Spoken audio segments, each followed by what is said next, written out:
오랜만에 또 이제 소율이 문답을 다시 돌아와서 오늘 함께 나누게 되는 날입니다. 일전에 제가 나누어 드린 소율이 문답 맵, 아마 지금은 여기 갖고 계시지 않을 텐데 갖고 계신 분들도 있으세요? 소율이 문답 맵을 지금 그거 복습하는 건 아니에요. 소율이 문답 맵을 보면 소율이 문답 우리 107문까지 되어 있는데 기억나시죠? 소율이 문답은 몇 파트로 되어 있다 그랬죠? 두 파트, 두 부분으로 되어 있다고 했어요. 첫 번째는 신앙에 관한 부분이다. 신앙에 관한 부분이 여러분이 가지고 있는 그 지도 가운데 왼편에 있고, 떠나는 의무에 관한 부분이라 해서 의무에 관한 부분은 여러분이 나눠드린 그 지도 오른쪽에 있었습니다. 반을 딱 접으면 왼편과 오른편이 있는데, 왼편은 뭐에 관한 거라고요? 신앙에 관한 것이고, 오른편은 의무에 관한 것이다. 그래서 신앙에 관한 것은 우리가 하나님에 대하여 믿어야 할 바가 무엇인가, 이게 1문부터 38문까지 신앙에 관한 이야기가 쭉 있고, 그리고 39문부터 마지막 107문까지는 하나님이 우리에게 요구하시는 의무가 무엇인가 이렇게 되어 있어요. 그래서 크게는 신앙과 의무라고도 부르고, 또는 믿음과 삶이라 이렇게 불러요. 한 번만 따라해 볼까요? 신앙과 의무, 또 다르게 믿음과 삶 이렇게 부릅니다.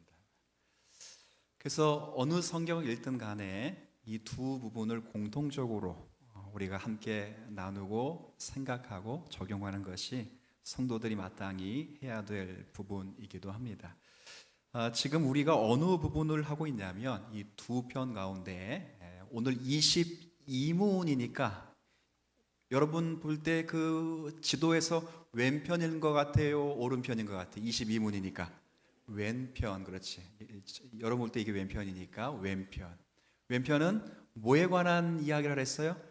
신앙, 다른 말로 하면 믿음. 여러분이 무엇을 믿어야 되는가에 관한 이야기를 하고 있어요. 특별히 22문에 되면 이제 21문까지 우리가 지난번에 살폈는데, 21문 언저리가 어떤 내용이 있었냐면, 그러니까 인간이 매번 나중에 한번 볼게요. 나중에 아주 나중에, 오늘 안 읽더라도 일단 나눠드린 거니까 여러분 집에서 어느 정도를 하고 있는지를 잘 또 보면 되니까 21문까지 나누었는데, 그 21문의 언저리가 이런 내용이었어요. 우리 모든 사람이 하나님의 거룩함으로 창조함을 받았는데, 우리 인간에게 있었던, 아담에게 있었던 의지의 자유를 가지고 그들이 범죄해서 결국 타락하게 되었다. 그래서 두 상태에 빠졌다 그랬어요. 죄된 상태에 빠졌고, 죄로 말미암아 비참함을 겪고 있는 상태에 인간들이 빠져 있다 그랬어요. 그러니까 본연의 지위에서 떨어져서 죄된 상태와 비참한 상태에 인간들이 놓여 있습니다. 자, 그런 다음에 질문을 했죠. 하나님은 이런 죄와 비참한 상태에 있는 사람들을 그냥 방치하셨습니까? 라고 물을 때 방치하셨다, 안 하셨다? 안 하셨다. 죄와 비참하 있는 상태를 있는 사람들에게 그냥 방치해 두시지 않았고, 어떤 일을 하셨다. 무슨 일을 했는가 할 때 세 가지 일을 하셨어요. 하나는 선택하셨다.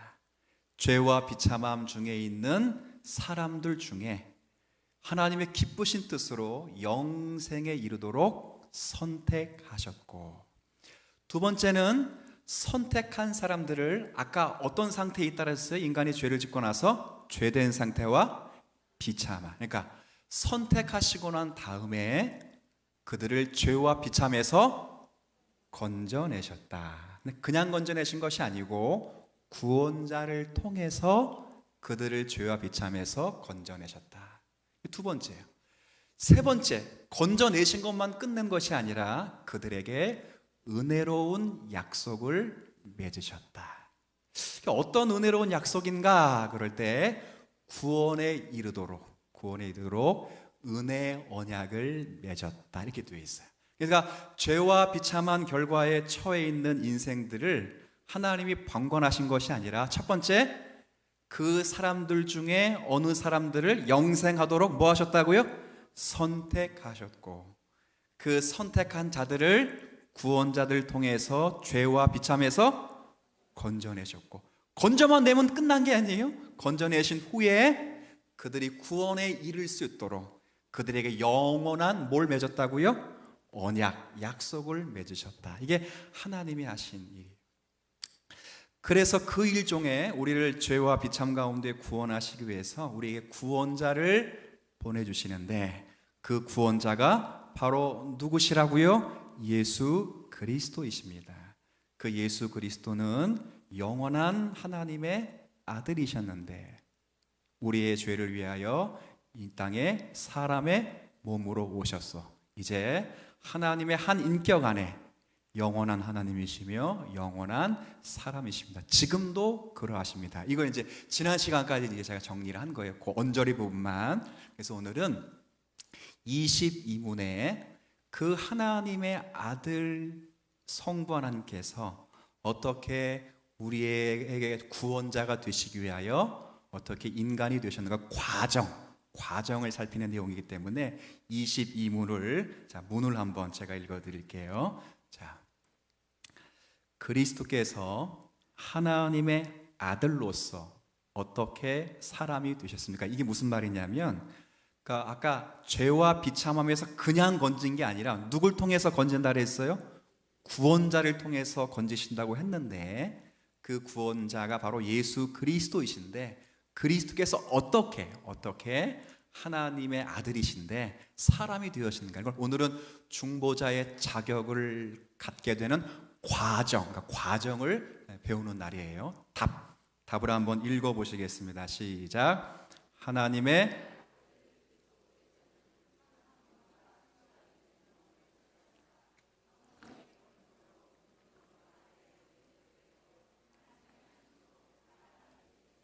그러나 죄는 좀 길지요. 제가 한번 읽어볼게요. 하나님의 아들 그리스도께서는 참몸, 그러니까 실제적인 몸과 지각 있는 영혼을 실제로 취하시고 그리고 성령의 권능으로 동정녀 마리아에게 잉태되어 탄생하심으로 뭐가 됐어요? 그런 과정을 통해서 사람이 되셨다. 그런데 뭐는 없다고요? 간단한 문장이에요. 크게 두 가지 내용을 담고 있어. 하나는 그리스도께서 어떻게 사람이 되셨는가 하는 것과 두 번째는 그런데 어떻게 뭐는 없다고요? 죄는 없다. 그잖아요. 사람으로 태어나면 인간이면 당연히 뭘 가지고 있겠어요? 죄된 본성을 가지고 있죠. 그렇죠. 여러분 사람은 그런 존재예요. 근데 어떻게 분명히 그리스도가 하나님의 아들로 사람이 되었는데 왜 예수에게는 사람이라고 말하는데 죄가 없는가? 이제 그 부분을 함께 두 가지를 말하고 있어요. 자, 그 답을 제가 다시 한번 읽어볼게요. 보세요. 하나님의 아들 그리스도께서는 두 가지를 취하였어요. 첫 번째 뭘 취했어요? 참된 몸과 그 다음 또 지각 있는 영혼. 그러니까 사람이 무엇으로 구성되어 있다는 말이냐면 둘로 구성되어 사람은 몸과 영혼으로 구성되어 있어요. 그렇죠? 우리가 흔히 옛날 세대주의적 영향에서는 인간을 구성하는 요소가 세 가지로 봤어요. 몸, 또 영, 요새 봤다고요. 근데 성경의 정신과 소율이 문답을 만들 우리 신앙의 선배들은 인간을 구성하는 요소가 세 개가 아니라 몇 가지라고요? 두 가지. 무엇과 무엇?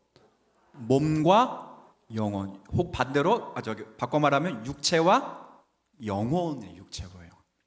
그러니까 이 두 가지로 인간이 구성되어 있는데 예수님께서 바로 실제적인 몸을 가지고 태어나시고, 몸만 빌린 것이 아니에요. 몸을 가지고 태어나셨을 뿐만 아니라 지각 있는 영혼을 가지셨어요. 그러니까 사람이 됐다는 거예요. 아까 제가 조금 전에 말씀드렸던 거, 사람의 구성 요소 두 가지. 자, 그러면 몸과 영혼이에요, 그죠? 그 죽음이 뭐예요? 죽음.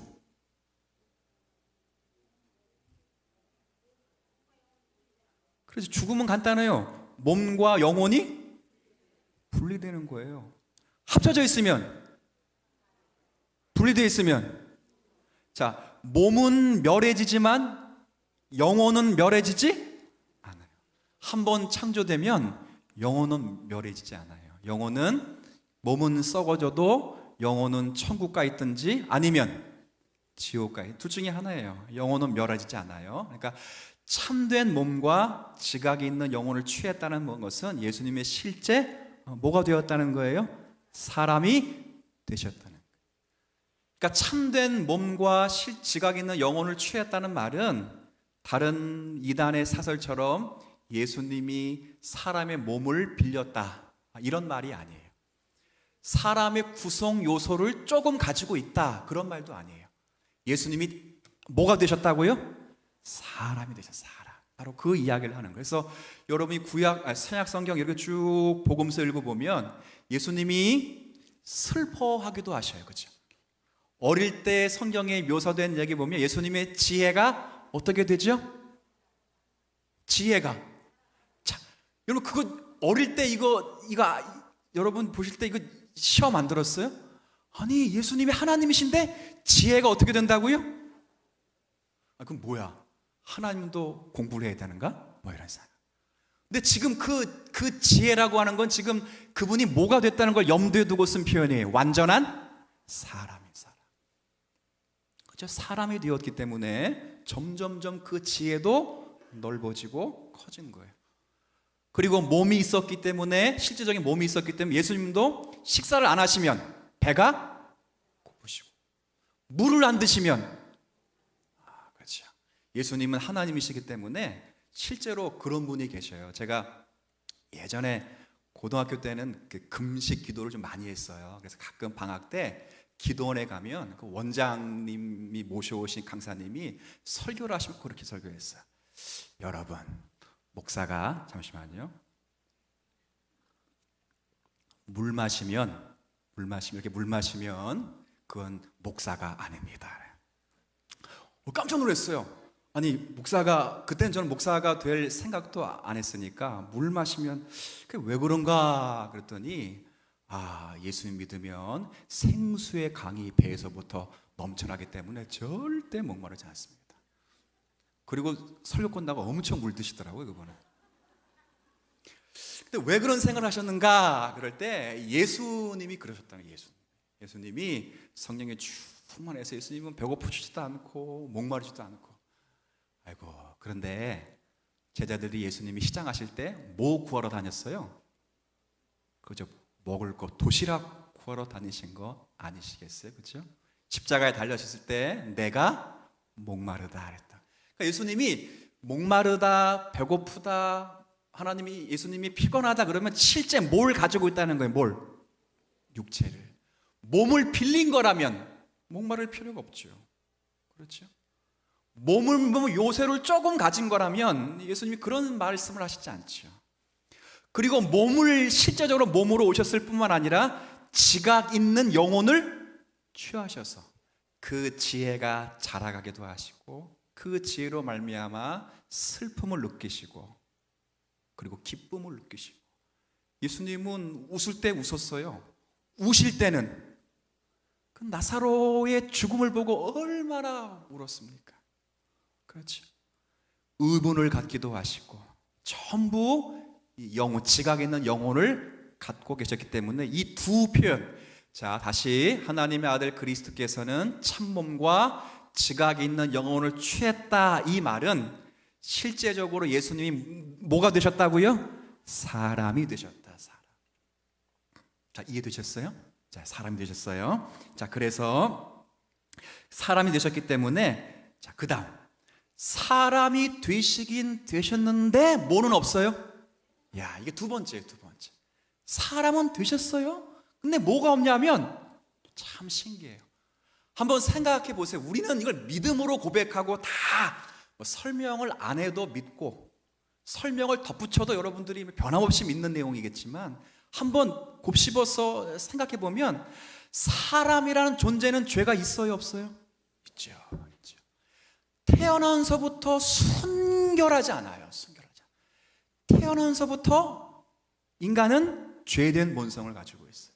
어거스틴 같은 경우는 어린 아이들이 죄가 작게 보이는 것은 그 아이들의 경험과 지혜와 욕망이 어른들보다 작아서 그런 것이지 아이들이 결코 순백하거나 정결하지를 않다는 거예요.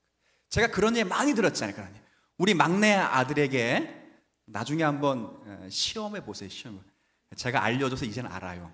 5만 원짜리하고 1,000원짜리를 주면 뭘 가져가게 해요? 1,000원짜리.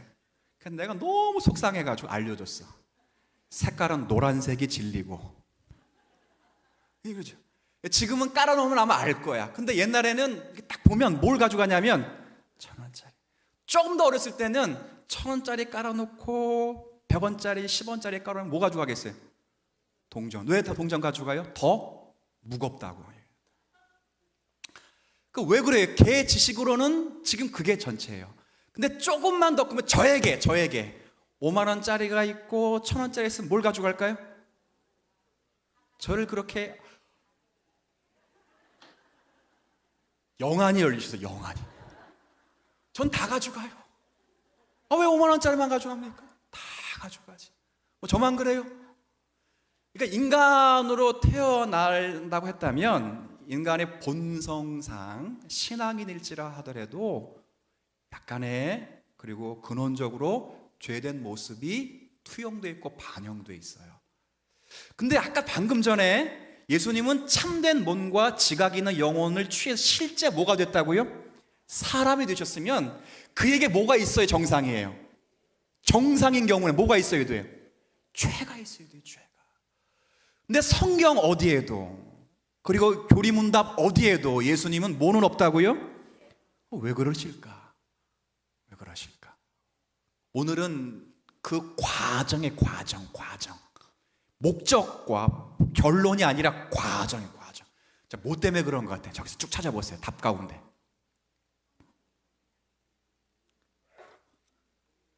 자, 다 찾으셨어요? 자, 뭐 때문에 그런 거라고요? 성령의 권능으로 태어나시기 때문에 그래요.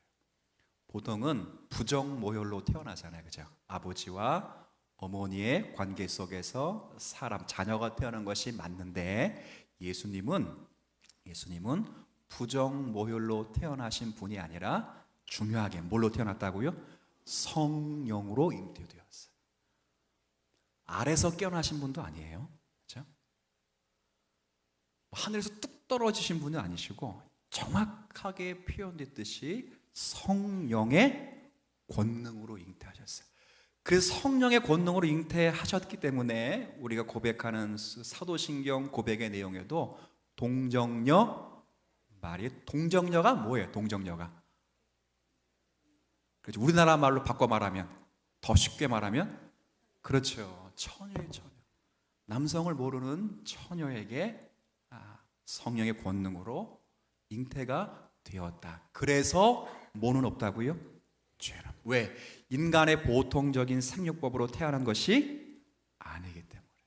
오늘 이 과정을 추적하는 거랬어요. 그래서 이 소요리 문답의 간결한 이 구조가 어떤 성경을 베이스로 해서 태동하게 됐는지를 이제 성경 몇 구절을 읽을 텐데 오늘 읽은 본문을 1장 14절을 다시 한번 읽어주시겠어요? 시작. 말씀이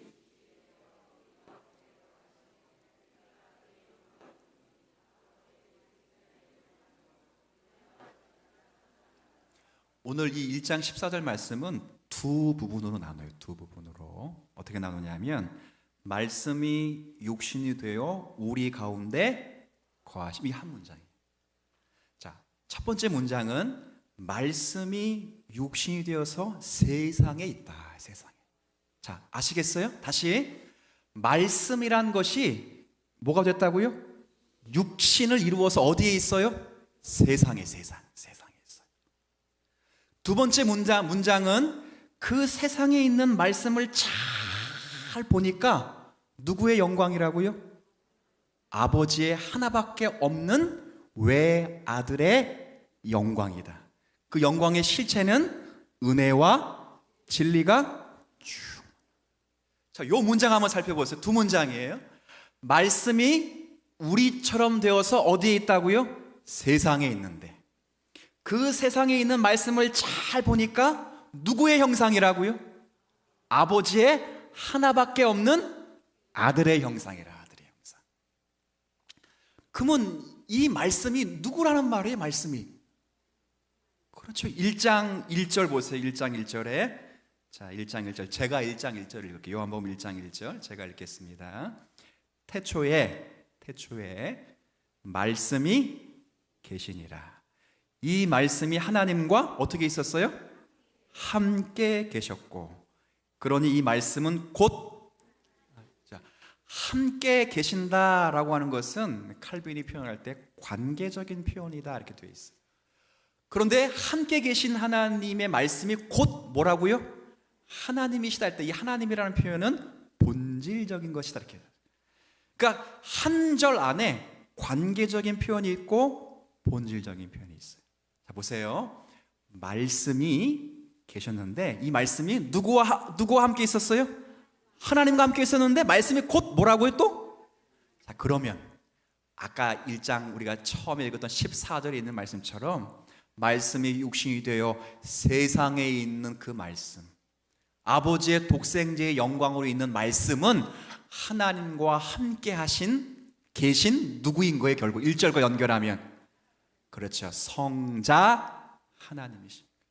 성자 하나님께서 육신의 몸으로 입고 오셔서 우리와 함께 계신다는 것을 표현해 주는 거예요.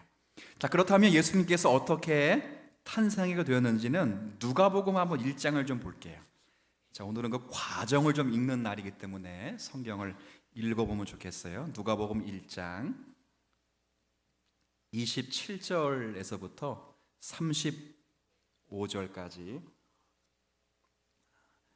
누가복음 1장입니다. 1장에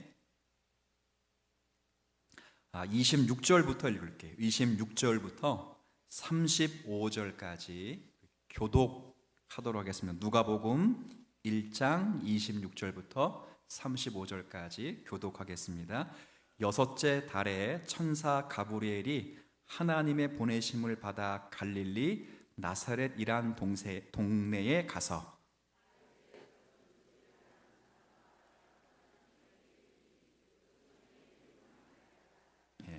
그에게 들어가 이르되 은혜를 받은 자여 평안할지어다 주께서 너와 함께 하시도다 하니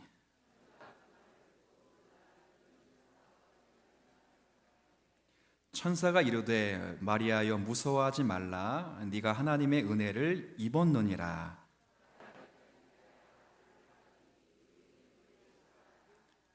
그가 큰 자가 되고 지극히 높으신 이의 아들이라 일컬어질 것이요 주 하나님께서 그 조상 다윗의 왕위를 그에게 주시리니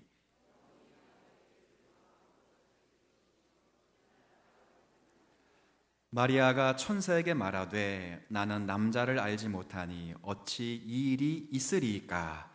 천사가 대답하여 이르되 성령이 내게 임하시고 지극히 높으신 이의 능력이 너를 덮으시리니 이러므로 나실 바 거룩한 이는 하나님의 아들이라 일컬어지리라. 아멘. 예. 다 아시는 말씀이죠. 요셉과 정혼한 마리아에게 가브리엘이라는 천사가 나타나서 그 여에게 임신과 출산의 소식을 전하고 있는 내용입니다. 얼마나 놀랐겠어요. 다른 사람은 몰라도 이 마리아 본인은 본인 남자를 경험하지 않았다는 것을 본인은 알아야 몰라요. 알죠? 본인이니까. 만약에 남들이 마리아가 아이를 가졌대 그러면 대부분 우리나라 속담에서 뭐라고 말할 것 같아요? 얌전한 고양이가 부뚜막에 올라. 그러지. 속으로 겉으로는 참 얌전한 척하더니 속으로는 발랑 까져가지고 그죠? 그렇지 않겠어요? 아니 땐 굴뚝에 연기가 날까? 결과가 있으면 반드시 그에 상응하는 인과 연에서 분명히 원인이 있을 거야. 다 얘기했다고. 그런데 본인만큼은 남자를 경험한 적이 없어요.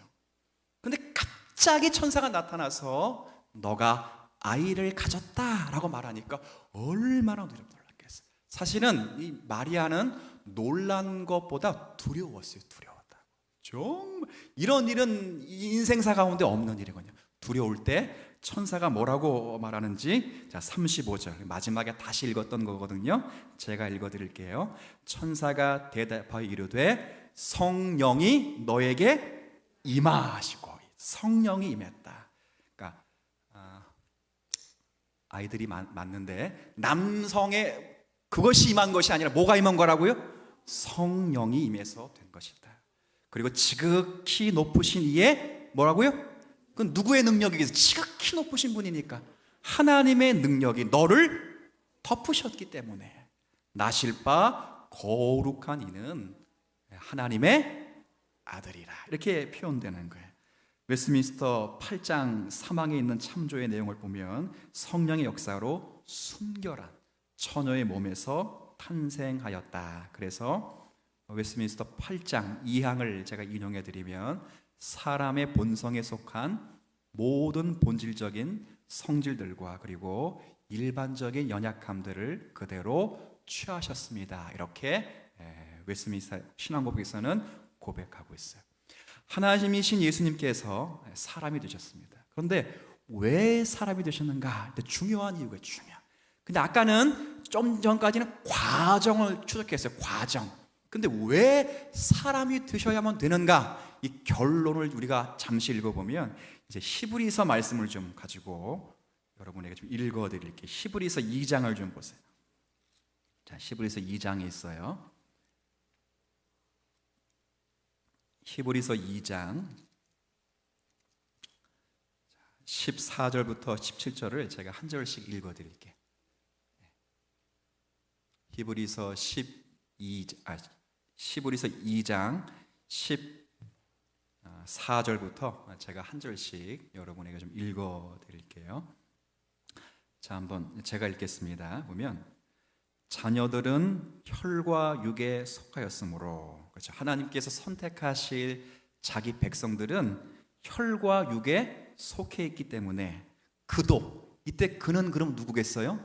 예수 그리스도 또한 같은 모양으로 혈과 육을 함께 지니심은 그 이후에요. 사람이 된 이후에요. 같이 읽습니다. 죽음을 통하여 죽음의 세력을 잡은 자 곧 마귀를 멸하시. 첫 번째 이유를 뭐라고 들었냐면 마귀를 멸하시.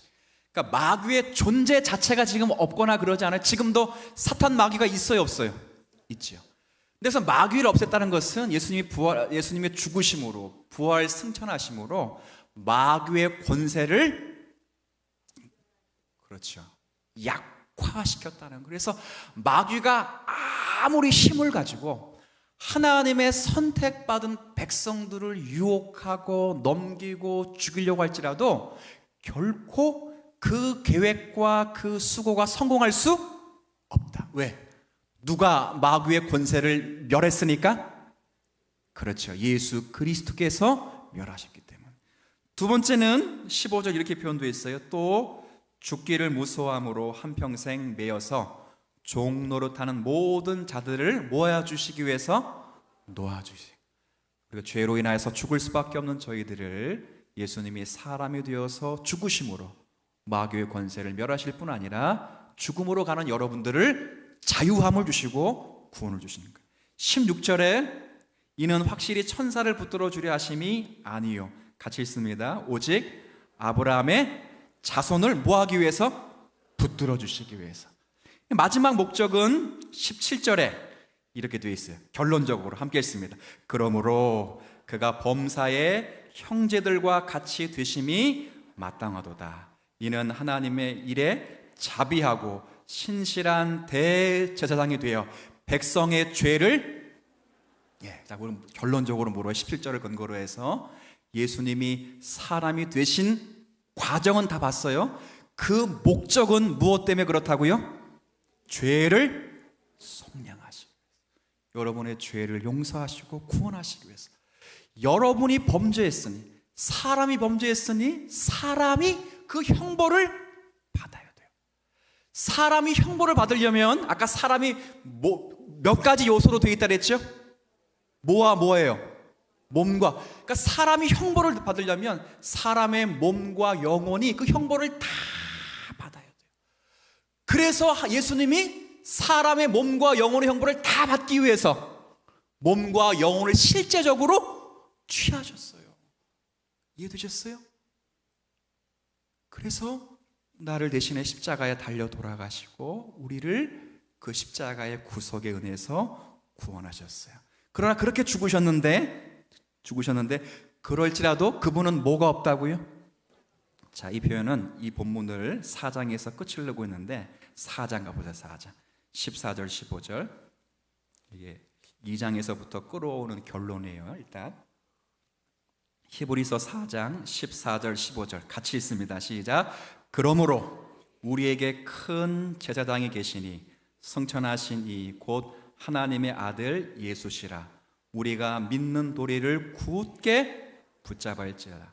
우리에게 있는 대제사장은 연약함을 동정하지 못하실 리가 아니요 모든 일에 우리와 똑같이 시험을 받으신 이로되 죄는 없으시다. 뭐는 없다고요? 죄는 없다는 거 아까 과정 속에서 우리가 살펴보았어요.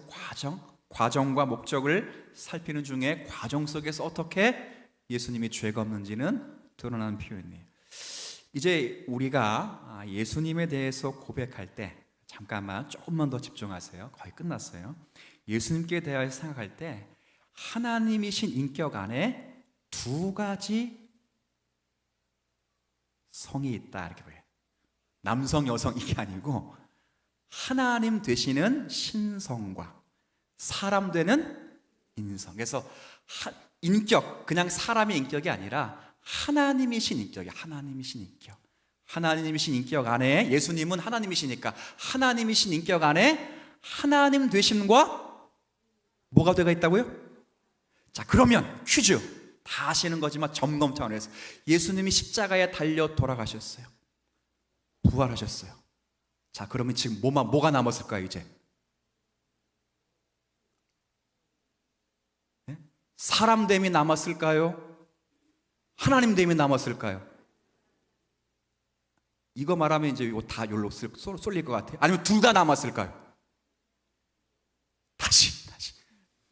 사람이 되셨어요. 그리고 여러분을 위해서 정말 몸과 영혼이 고난받고 율법의 저주를 받으사 하나님의 진노를 다 받으신 후에 율법을 완성하신 후에 부활 승리 승천 하나님 보호자 우편에 우리를 위하여 중보하심으로 구원의 언약을 지금도 이루고 계시는데 그 예수님은 지금도 한 인격 안에 완전하신 사람이며 완전하신 하나님 되심을 믿으십시오.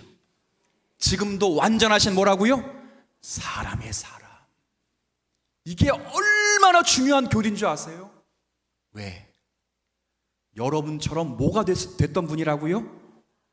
몸을 가지고 있었던 분이에요. 너무 잘 알아. 몸의 연약함을 너무 잘 알아. 그리고 몸을 가지고 있었다고요? 지각 있는 영혼. 여러분을 너무 잘 알아요.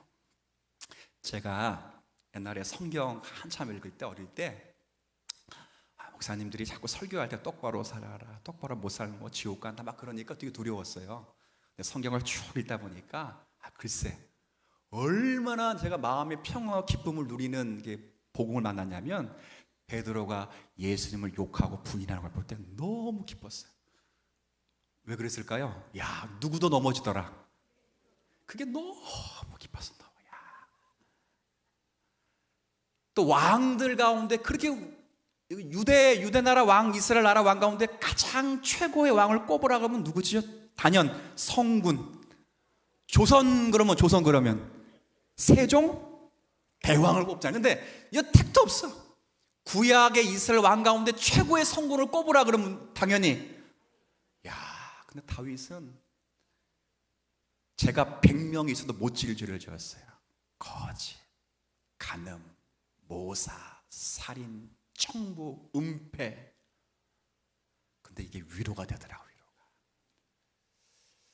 나도 이렇게 살면 되니까 이게 위로가 된 것이 아니라 그런 연약한 자의 자리에 그들도 있었던 것이 큰 위로가 된 것처럼 예수님이 사람이 되셨고 지금도 영원히 사람으로 계신다는 게 우리가 얼마나 큰 은혜를 누리는지 몰라요. 왜? 여러분을 너무도 잘 알기 때문에. 제가 그런 말 가끔 하잖아요. 우리 장로님들이 건강이 안 좋아서 이렇게 이제 우리 원로 장로님들이 얼마나 많은 연단을 받았어요. 제가 초창기에 와서 좀 나이도 어리고 목회적 지식도 없고 경험이 부족해서 병원 가서 성도를 그렇게 위로를 하는데 성도들이 위로를 잘 못 받는 것 같아. 물론 다 받았지요. 근데 뭐 제가 말씀을 인용해서 위로를 못 받는 것 같아. 제 느낌은 그랬어요. 근데 장로님들이 그냥 손 딱 잡고 괜찮어, 날 봐봐. 그럼 다 눈물을 흘려. 왜? 장로님들이 다 암투병해가지고 극적으로 살아나신 분이기 때문에 그걸 너무 잘 알아요. 환우들의 아픔을 너무 잘 아는 거야. 그래서 환우들은 절 보면 은혜를 받아야 되는데 장로님들이 같이 가면 장로님 보고 눈물이 글썽글썽.